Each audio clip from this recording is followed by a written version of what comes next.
Welcome, ladies and gentlemen. Thank you so much for your always great support in this broadcast. I don't take it for granted. And to the new subscribers, feel at home. This is the best home of political analyst.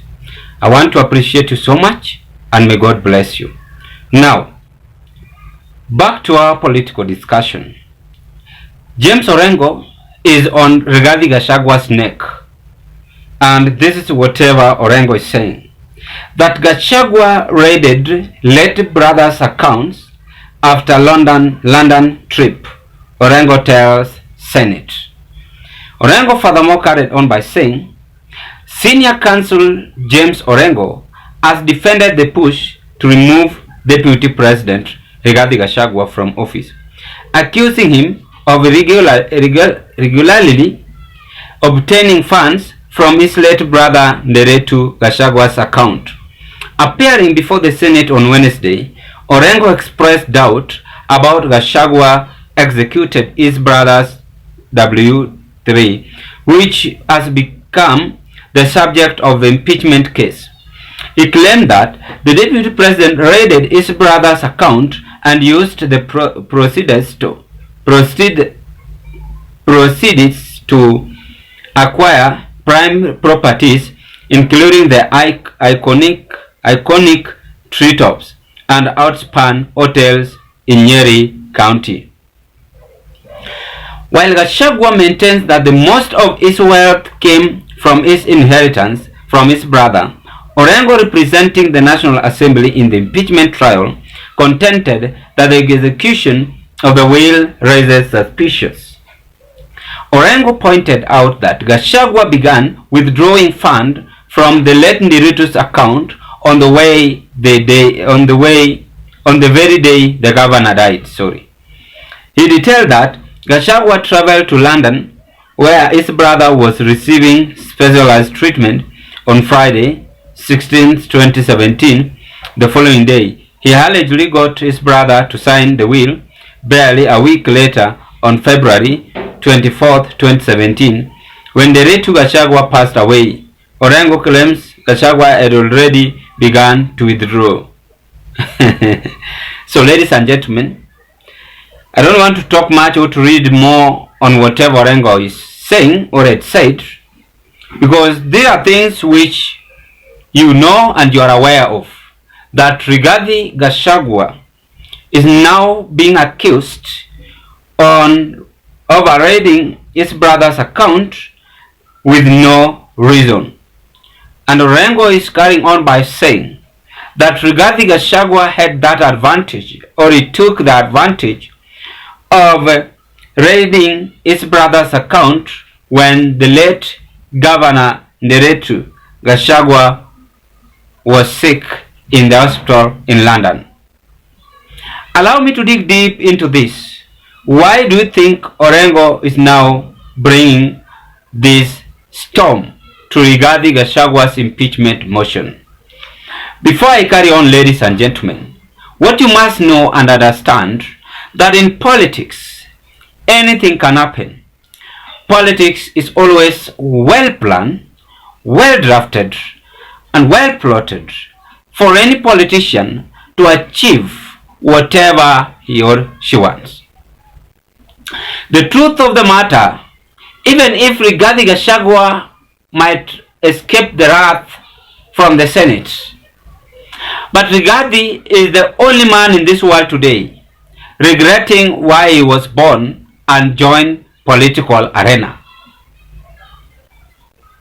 Before even I dig deep into Orengo's plea or request over Rigathi Gachagwa's impeachment, we must also ask ourselves, is it Rigathi Gachagua who dig into this deep hole, or is it William Ruto's plan, or any other government presidential associate friend who are having interest on Rigathi Gachagua?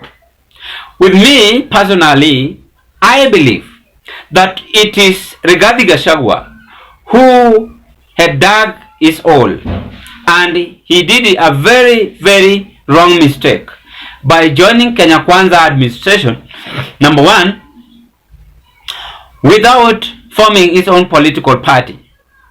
Number 2, Rigathi was used by this current administration to humiliate the former head of state Uhuru Kenyatta. And on that advantage, Rigathi thought that it was easy and power is always permanent.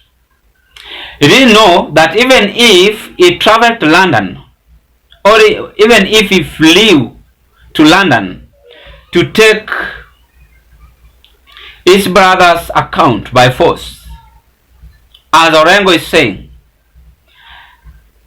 he didn't know that there were some people who were close to him and knew whatever he did while in London. So, palipo na moshi, pana nini, pana moto. Rigathi himself always claiming and saying that he inherited his brother's wealth.